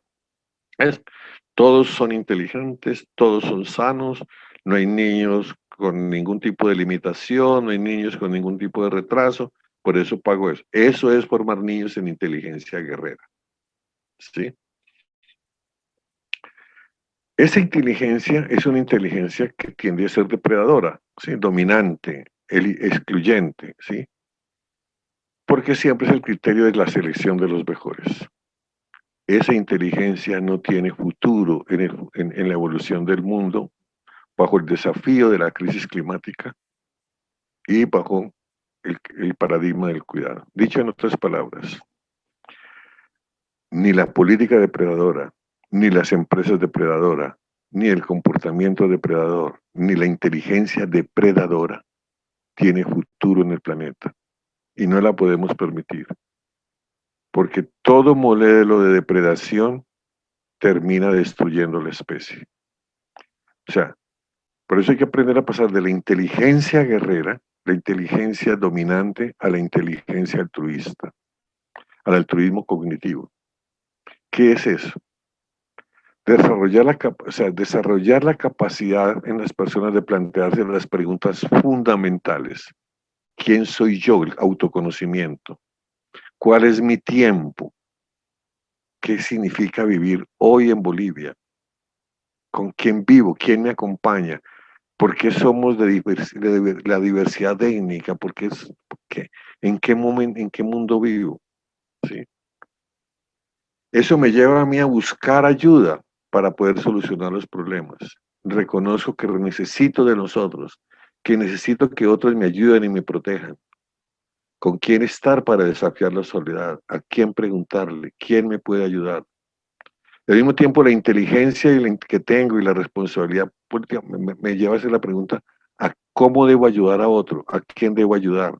Y entender que todo lo que se tiene es un regalo, ¿sí? Que desarrolla la cultura de gratitud, de bondad, de ayuda, de consuelo, de comprensión y solidaridad. Todo esto se resume en esto: saber dar ayuda y saber pedir ayuda es una de las competencias fundamentales de los nuevos líderes de una sociedad global. Una de las grandes dificultades que tenía Trump era que no sabía pedir ayuda, ni sabía dar ayuda. Una característica de los grandes líderes de la sociedad moderna es su capacidad de entender que necesita de otros, que necesita del acompañamiento, que necesita preguntar, que necesita buscar ayuda, que necesita ser acompañado. Esa es la nueva forma de liderazgo hoy. Aquí nos podíamos quedar toda la noche y voy a ir adelante. Cuidar de los extraños. Básicamente, cuidar de los extraños es cuidar de los bienes públicos. Ustedes han oído mucho quizás a Gabriel y a Miguel y a Vina hablar de esto, ¿sí? ¿Cuáles son los bienes públicos? Los bienes públicos son aquellos bienes que convienen a todos de la misma manera para vivir dignamente. A ver, yo siempre pongo el mismo ejemplo. Bogotá. Una de las características de Bogotá es que tiene un agua reconocida internacionalmente como una capital, una ciudad muy grande que tiene una excelente calidad de agua, porque está junto a los lagos y las represas que tienen agua de excelente calidad y que junto a la misma montaña. O sea, uno puede ir caminando al lugar desde donde se surte el agua de Bogotá. El agua llega al acueducto casi pura. Y esa agua, Bogotá tiene 3 sistemas de acueductos muy grandes, hace que el agua que llegue a la casa del hombre más rico de Colombia, Luis Carlos Sarmiento, sea de igual calidad al agua que llega a la pequeña habitación que va a ocupar esta noche un venezolano que llegó de migrante a Bogotá. O sea, él puede estar seguro que esa agua que al abrir la llave se va a tomar un vaso de agua, esa agua es de la misma calidad que la que toma Luis Carlos Sarmiento en su mansión. Entonces ahí el agua es un bien público, exacto, y además es un bien público incluyente, porque es de igual calidad para todos, y es de excelente calidad. Y aquí un aspecto a hablar. A nosotros nos gusta mucho hablar de excelencia, a todas las empresas, a los colegios, a la mamá, a todas nos gusta hablar de excelencia. Y llegan este dicho. Esto no es un dicho, es un principio que nos enseñó John Nash. Toda búsqueda de excelencia es excluyente.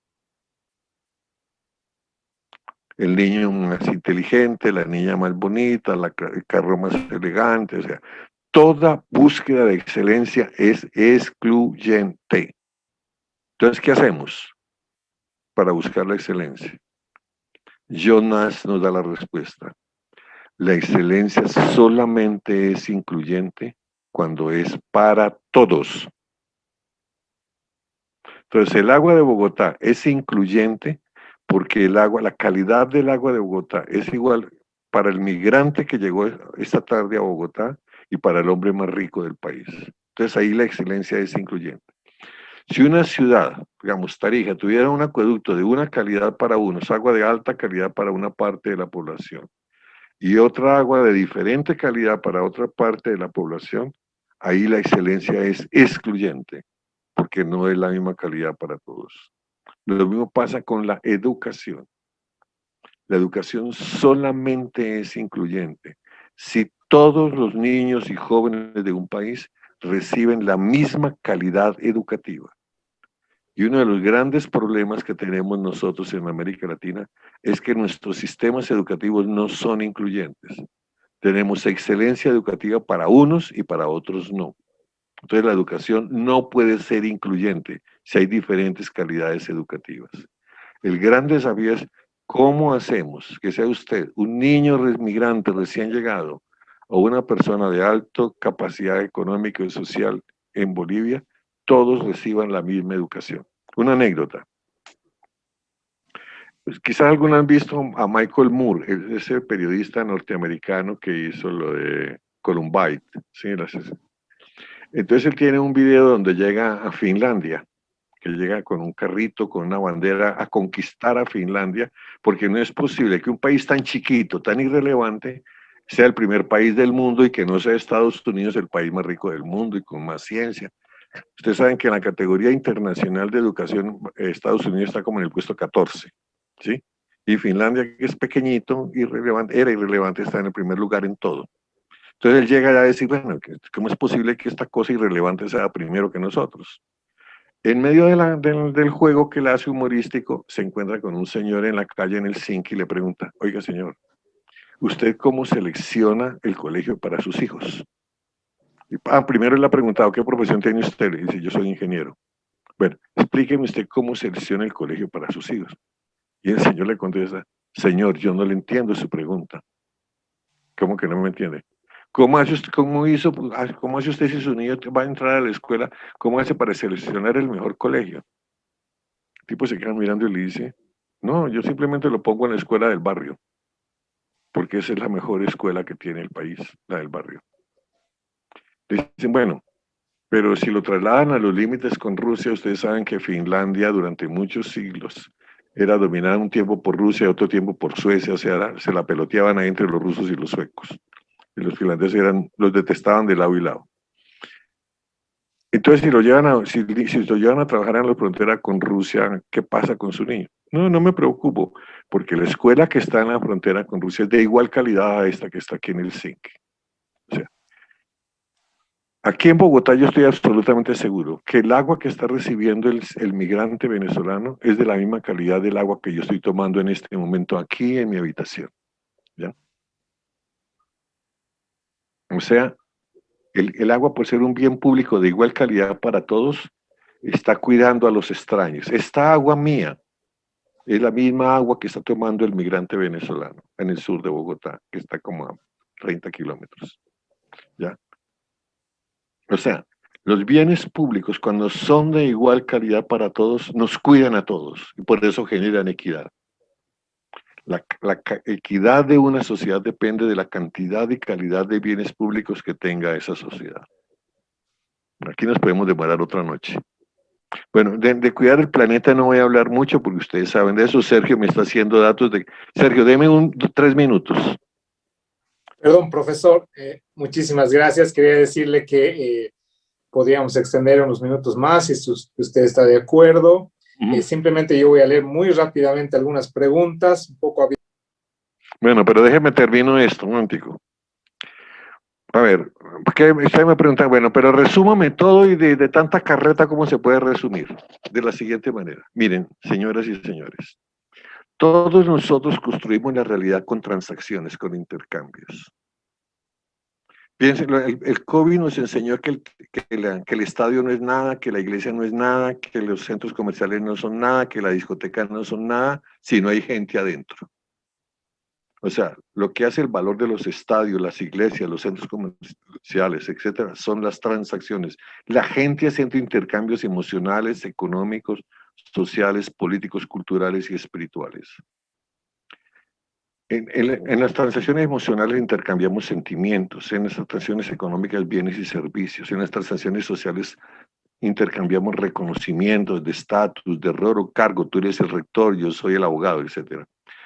En las transacciones políticas articulamos intereses y creamos convergencia de intereses. En las culturales intercambiamos formas de ver y construir el mundo. La forma como un aymara ve el mundo es distinta a como lo ve un japonés. Transacciones espirituales, donde trabajamos por evitar y disminuir el dolor en los otros, porque eso es la espiritualidad. La espiritualidad es la capacidad de trabajar por evitar y disminuir el dolor en los otros, la compasión activa. Bueno, estas transacciones pueden ser ganar, ganar o ganar, perder.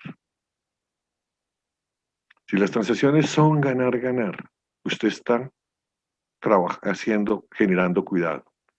Porque toda transacción ganar, ganar vuelve digna a la gente y cuida el planeta. Toda transacción ganar-perder es una transacción depredadora, porque ataca la dignidad humana y ataca la dignidad del planeta. Entonces, el gran desafío como sociedad que tenemos es formar una generación, formarnos, y esto es una tarea enorme, en que todos aprendamos a hacer transacciones, ganar, ganar, a nivel emocional, económico, social, político, cultural y espiritual. Bueno, ahí paro, Sergio. Muchísimas gracias, profesor. Realmente extraordinarios los aprendizajes. Quisiera leerle brevemente algunas preguntas que nos han estado haciendo los participantes. Primero, Jorge Paul Copa pregunta: buenas noches, profesor. ¿Hay algún grupo social que ya está iniciando un movimiento para este modelo de convivencia? Le voy a leer una más y podemos ir respondiendo por bloques. Son 6 preguntas en total. Javier Márquez dice: buenas noches, señor Bernardo Toro. Muchos dicen salvemos el planeta Tierra. Lo que se tendría que decir: salvemos a la humanidad preservando el planeta Tierra. El consumismo de gran parte de la humanidad y la acción depredadora está provocando la destrucción gradual de la Tierra y estamos buscando otros planetas para depredarlos. ¿Qué piensa al respecto? Vamos con esas 2 primeras preguntas, ¿le parece, profesor? Bueno, primero,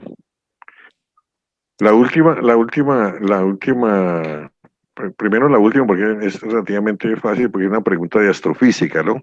Yo estudié física y por ahora la posibilidad de ir a otro planeta es bastante difícil. Sí, o sea, se calcula que vamos a poder hacer naves espaciales grandes, movidas con plasma del cosmos en unos 200 años, a pesar de todo lo que hemos avanzado. Sí. Ahora, piensen que hacer una nave espacial de 1 millón o 2 millones de personas, si la logramos hacer, no es ninguna cosa relevante, porque en el espacio todo es diminuto. ¿Sí? Entonces, y además vamos en una nave espacial con 7.000 millones de personas y la nave se mueve muy fácil en el espacio, ¿no? O sea, pensemos primero que estamos en esta nave espacial y no es bueno escabullirse en 2 cosas. No es bueno generar la idea de que con la tecnología vamos a solucionar los problemas, o pensar cuando tengamos nos vamos para otro planeta. Por ahora eso no son buenas soluciones, por lo menos para muchas generaciones, 20 o 30 generaciones.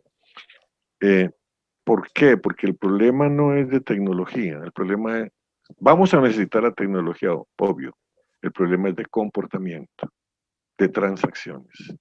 Entonces el gran desafío es, y el COVID nos lo está enseñando, si nos comportamos adecuadamente podemos controlar hasta las epidemias. Si el ser humano aprendemos a hacer transacciones, ganar, ganar, sobre todo en la economía, en el manejo del planeta, en el manejo de tomar los recursos de la tierra con cuidado, en respeto a la diversidad, en entender la ley de la naturaleza, es evidente que vamos a poder hacerlo. Y no es tan difícil y tenemos en estos 9 años que nos quedan, tenemos que aprender. Respecto a la primera pregunta, si hay algún grupo, donde eso se practique, piensen lo siguiente. Pues puede que haya un lugar donde hay lugares, por ejemplo, en este momento aquí en Colombia hay empresas que están tratando de aplicar la teoría del cuidado a fondo. En el caso de Brasil con Natura, Aquí en Colombia hay algunas empresas, inclusive petroleras, tratando de ver cómo se aplica todo esto. No está pero el problema es que esto es un paradigma, o sea, esto es una forma de pensar. Así como el paradigma de la acumulación del poder y el éxito es una forma de pensar para todo, para todos en el planeta, que nos ha producido lo que ha producido. El gran trabajo que tenemos es que tenemos que aprender a pensarlo todos en todo. O sea, no es suficiente con que lo haga una empresa. O sea, una empresa no puede cuidar el planeta. Se necesita que todas las empresas lo hagan. Si ustedes miran, por ejemplo, ahora estaba leyendo el informe de las empresas de energía, y el gran desafío para las empresas de cemento y las empresas de acero es que ellas son uno de los grandes productores de CO2 en el mundo. Entonces están reunidas todas a ver cómo logramos entre todas salir de este lío.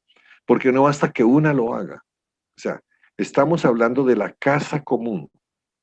Es decir, si alguien hace un daño en su casa, si alguien prende, usted no puede decir, es que el incendio está en la pieza de los niños. No, el incendio está en la casa. Lo que dice Greta Thunberg, el planeta está ardiendo y nosotros aquí tomando whisky. ¿Sí? Entonces, esto es un problema totalizante, no puede ser un problema. Entonces, por eso la importancia de verlo como un paradigma, no como un proyecto. O sea, ¿cómo hacemos que el paradigma del cuidado nos conduzca en nuestras emociones, en nuestra economía, en nuestras transacciones sociales, en la política, en la cultura y en el espíritu? Si no es así, entre todos los 7.000 millones es muy difícil. Ahora, va a haber múltiples aplicaciones de eso. Ojalá que haya muchos focos, ¿sí? Muchos jardines que empiecen a generar semillas para todos los lados. Perfecto, muchas gracias.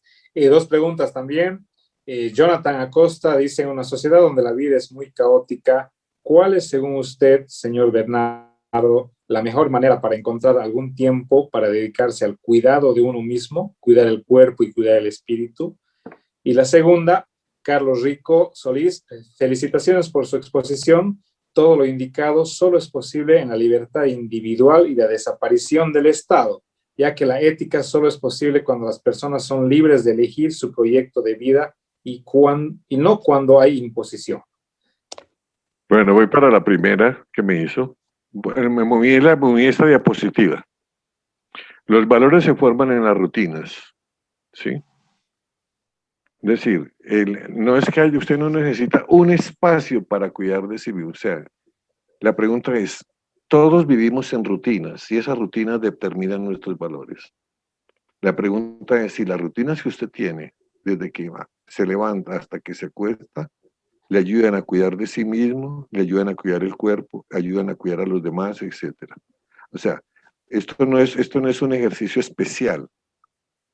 Si digamos, si yo me levanto, además se requiere disponer, si yo tengo agua potable, me baño bien, tengo una buena comida, el desayuno sano, hago algún tipo de ejercicio, si manejo el tiempo adecuadamente, si tengo relaciones sociales adecuadas, pero todo eso se construye en la rutina. La vida no ocurre en un lugar especial, la vida ocurre en nuestras rutinas. Y aprendamos esto, los valores se forman en las rutinas, que ocurren en los espacios de socialización, o sea, que ocurren en la calle, en la casa, no sé dónde están por aquí los espacios. Sí, que ocurren en la familia, en la calle, en las organizaciones, en la escuela. Todos nosotros pasamos nuestra vida en la casa, en la calle, con el grupo de amigos, en las organizaciones de barrio o en el club, en la escuela, en la universidad o en el trabajo o en el sindicato o en las organizaciones políticas, las iglesias, en los medios de comunicación, en las redes sociales, en internet. Ahí pasa toda nuestra vida, la de ustedes y la mía. Si todos esos espacios tienen rutinas de cuidado, usted tiene una vida de cuidado, de sí mismo, del otro, de los cercanos, de los lejanos. Si todos esos espacios tienen el mismo proyecto ético de Estado social de derecho y de ética del cuidado, la sociedad está generando una ética del cuidado, una cultura del cuidado.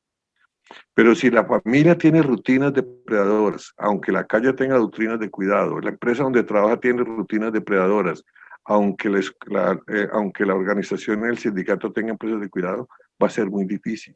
Entonces el gran desafío es, como es un paradigma, significa transformar todos los espacios de socialización. Bueno, y para la última pregunta, el COVID nos ha enseñado la importancia de tener Estado. Si no hay Estado, no podemos resolver el problema de la vacunación. O sea, no es posible hacer un Estado sin ciudadanos. Y no es posible ser ciudadanos sin Estado en una democracia. Entonces pensemos lo siguiente. ¿Cómo manejar el problema ético de la política? Aquí viene, todo el mundo me habla a mí, que es que hay que enseñarle ética a los políticos. No, señor. La política es un trabajo de manejar intereses. Y los políticos van a hacer lo que sea que haya sobre la tierra, van a usar todas las posibilidades que tengan para hacer prevaler los intereses que defienden. ¿Sí? Entonces usted me dice, pero entonces ¿cómo logramos el buen comportamiento de los políticos? Un político no tiene más comportamiento ético que el que le exija a la sociedad. O sea, el problema de la ética de los políticos y del Estado y de las instituciones públicas no es un problema de la ciudadanía. A ver, miremos lo siguiente. ¿Por qué un país como Holanda los políticos se manejan tan bien? Hay una serie en televisión, ahora me olvidé el nombre, donde demuestra que la cosa no son tan santos como la gente cree. La serie trata de demostrar también cómo es de difícil mantener la ética política en un país como Holanda, no, como Dinamarca, la serie. Tiene un nombre, ¿cómo se dice parlamento en Holanda? Yo no me acuerdo ahora. Entonces lo que demuestran ahí, lo que muestran es que es la ciudadanía la que le exige y controla al político su comportamiento ético. Si en Colombia llegó un momento en que casi la mitad de los parlamentarios eran narcotraficantes, fue porque la sociedad lo permitió. ¿Sí? Una sociedad no tiene más instituciones que lo que la sociedad quiere. Piensen otra vez en Finlandia. Finlandia en los años 70 era un país irrelevante, absoluto, y la gente ni siquiera sabía que existía. ¿Sí? Además, y como ellos un día se dan cuenta, estamos entre dos monstruos, Suecia y Rusia. ¿Qué va a hacer de nosotros? Y deciden cambiar. Y en 20 años se volvieron el ejemplo del mundo. ¿Quién hizo eso? Ellos. Bolivia no tiene más educación que la que los bolivianos quieran. No hay nadie a quien echarle la culpa. ¿Sí? No hay nadie a quien echarle la culpa. Cada país tiene la educación que quiere tener, la política que quiere tener, las instituciones que quiere tener, ¿sí? De manera que y quiere el Estado que quiere tener. Si queremos un Estado realmente Estado, un Estado que sea capaz de cuidar la honra, los bienes, la espiritualidad, la emocionalidad, las transacciones, darle respetabilidad a un país, ese depende de nosotros como ciudadanos. Es que es otra discusión, otra conclusión distinta, es cómo se trabaja todo eso desde la ciudadanía, pero sea la ciudadanía que sea, en este momento de crisis climática, de COVID y de recesión, el paradigma es el cuidado. Bueno, muchas gracias. Gracias, profesor. Tengo dos preguntitas más. Dele, hágale. Perfecto. Jenny Martínez dice, recuperar la ética desde el poder de lo pequeño puede ser un camino hacia este nuevo paradigma. Y, ¿cómo se llama la persona que hizo la pregunta? Jenny Martínez. Bueno, ok. Y tenemos también una pregunta más, voy a leer, perdón. Dice, este paradigma basado en la ética para su concreción en escenarios conflictivos de mapas mentales divergentes es necesariamente una voluntad política para llegar a concretar cambios comportamentales gestados por una revolución de conciencia social? Pregunta Nils Puerta Carranza. No entiendo bien la segunda pregunta, no entiendo dónde está la pregunta. La veo como una afirmación, pero no la veo como una pregunta. Ajá. No sé si Nils está por ahí, nos puede aclarar un poquito la pregunta, concretarla directamente en una pregunta. Mientras tanto, puede ir respondiendo la pregunta Bueno. de Jenny, profesor. Y lo que dice Jenny, imagínense lo siguiente para responder la pregunta de Jenny. Imagínense que mañana, por una razón cualquiera, porque pasó un cometa azul, no un cometa, mañana en Bolivia o en Colombia comenzará a suceder lo siguiente. Todos los niños se levantan a tiempo para ir a la escuela habiendo hecho las tareas. ¿Sí? Todos los empleados salen a tiempo para llegar a sus puestos de trabajo, ya sea si son trabajadores para poder cuidar la productividad de la empresa y si son empleados para cuidar adecuadamente a los ciudadanos. Todos los jueces juzgan en verdad. Todos los ejecutivos invierten de acuerdo a los planes en favor de la empresa y de los mercados.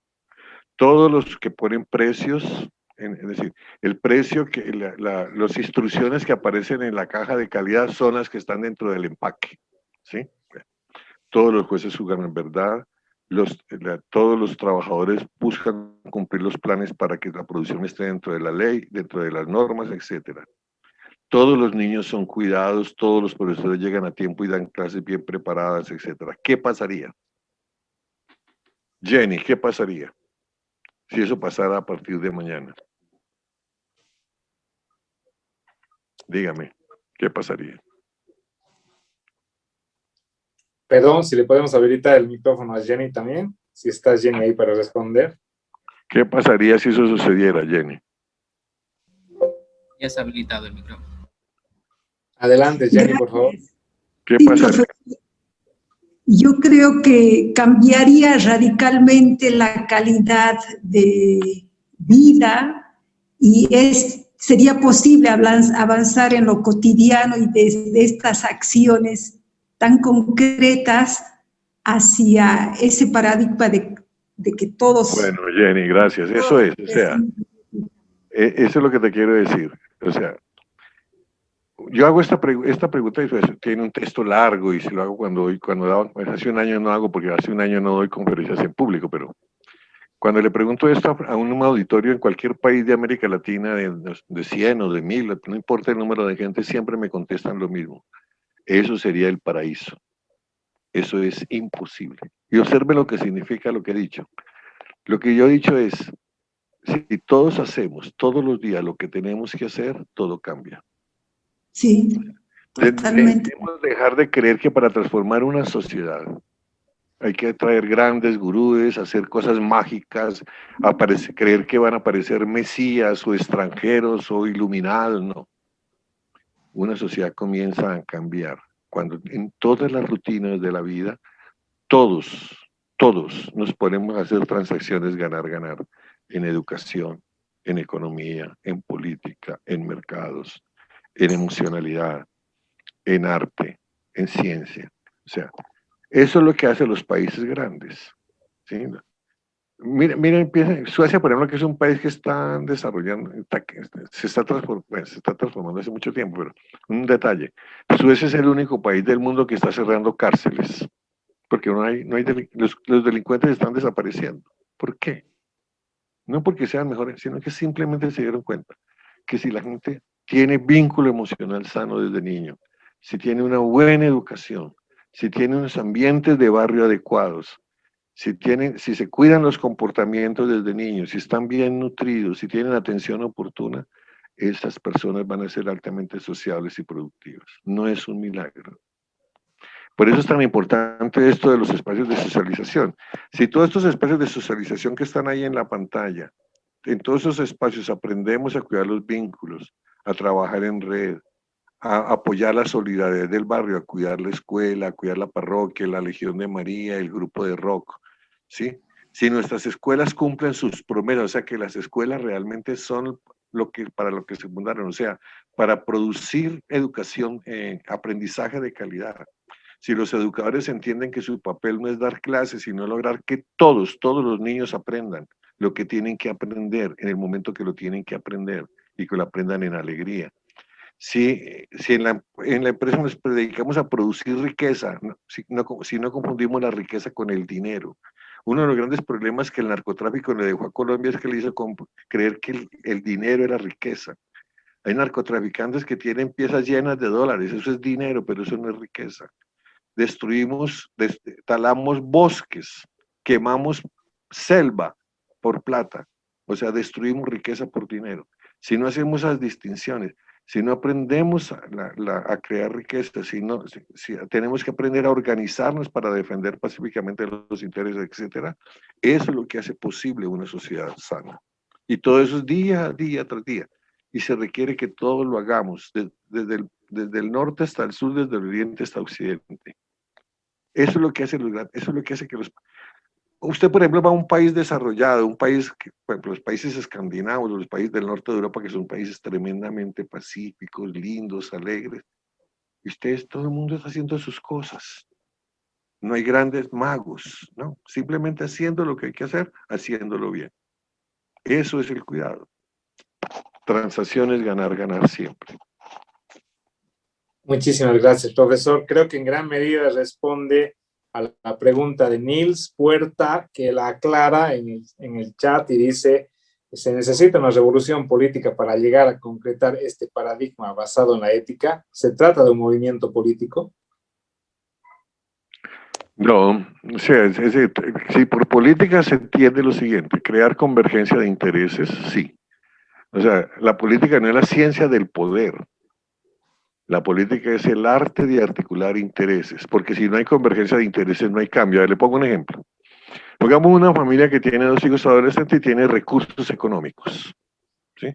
Entonces llega la época de vacaciones y le dice el papá a los hijos: bueno, hijos, ¿dónde quiere usted ir de vacaciones? El hijo le dice: papá, yo quiero ir a surfear a Australia. Y usted diga: ¿qué quiere hacer? Yo quiero ir a las selvas chocuanas de Colombia a observar ranas venenosas, que son bellísimos además. Ranas venenosas, porque yo quiero hacer mi tesis sobre eso. Esa familia no puede hacer paseo, tiene la planta, tiene la inteligencia, tiene el estatus, tiene todo, pero no puede hacer paseo familiar. ¿Por qué? Porque no hay convergencia de intereses. Si el papá y la mamá no logran convencer a los hijos de todos que los intereses, por ejemplo, sea ir a acompañar a su hermano a surfear, o ir a acompañar o un tercer lugar para ir todos juntos, hay paseo, si hay convergencia de intereses. Solo cuando hay convergencia de intereses hay cambio, para bien o para mal. Un gran político no es, ¿qué es un gran político? Un gran político es una persona que es capaz de poner en una misma dirección múltiples intereses. Usted aquí en Colombia no puede opinar lo que quiera de Uribe o opinar lo que quiera de Petro, pero ambos son grandes políticos. ¿Por qué? Porque pueden orientar millones de intereses en una dirección. La ciencia, la política es cómo crear convergencia de intereses. Si un papá que tenga 3 o 4 hijos no es capaz de crear convergencia de intereses, no puede hacer que su familia se transforme. Si un directivo no puede crear convergencia de intereses en una empresa, no hay manera que la empresa camine. Todos los que dirigimos gente, todos los que tienen responsabilidades institucionales, su gran tarea es crear convergencia de intereses, o sea, su gran tarea es ser actuación política. Si esa actuación, además, esta convergencia de interés está orientado a acciones ganar, ganar, estamos aportándole mucho al cuidado. Lo mismo, si los países que están haciendo grandes transformaciones del cuidado, está hablando con los empresarios: señor, ¿cómo vamos a seguir produciendo? El ser humano no puede parar de producir. El ser humano, bueno, ningún ser vivo. La pregunta más importante hoy, ¿cuál ha sido la pregunta más importante para todos los seres vivos? Es: ¿qué vamos a almorzar hoy? Y mañana la pregunta más importante es: ¿qué vamos a almorzar hoy? Desde los protozoarios, desde las células básicas hasta el Papa. ¿Qué vamos a almorzar hoy? Los seres vivos no podemos parar de producir ni de consumir. La pregunta es: ¿cómo producimos y cómo consumimos cuidando? O sea, ¿cómo comenzamos a comportarnos en nuestras rutinas, desde que nos levantamos hasta los grandes edificios, las grandes maquinarias, etcétera? ¿Cómo aprendemos a producirlas sin depredar, con cuidado? Ese es el gran desafío para la ingeniería, para las matemáticas, para la física, para la política, para la iglesia, para todo el mundo, porque es un paradigma, es una nueva forma de estar en el mundo. Bueno, Sergio, ahora sí, hasta luego. Buenas noches. Profesor, muchísimas gracias. tenemos todavía unas cuantas preguntas más, pero ya estamos excedidos en el tiempo. Realmente extraordinaria el aprendizaje, la sabiduría que está irradiando usted, como decía acá Josip en uno de los comentarios. Gracias, profesor, a nombre del Movimiento Tarija Dialoga, de la Fundación Unir Bolivia. Hola, Chucky, saludos, Chucky. De la Universidad Autónoma Juan Manuel Saracho, del DICIT, que está piloteando esta gran iniciativa. Queremos agradecerle profundamente, profesor. No, a ustedes muchas gracias, muy amables. Muchísimas gracias a luego. todos los participantes. La próxima sesión, el miércoles, vamos a tener la exposición. Adiós, también Miguel. una destacadísima profesional, Mariel Paz, nos va a hablar del feminismo hoy, un tema central para la agenda en el departamento y el país. Muy buenas noches y gracias a todos. Buenas noches. Chao, chao. Muy buenas noches. Muchas gracias, un abrazo súper fraterno. Gracias, Miguel, por propiciar esto. Un abrazo, querida Chucky, Gracias, Miguel. Alfonso. Gracias. Nos vemos. Chao, chao, chao. Todo lo mejor para ustedes. Sí, Gracias, buenas noches. Serginho, Roliño. Gracias, un gusto. El gusto Gusto nuestro. verte, querida Chucky. Cuídate, por favor. Buenas. Reflexiones muy pertinentes. Sí, totalmente.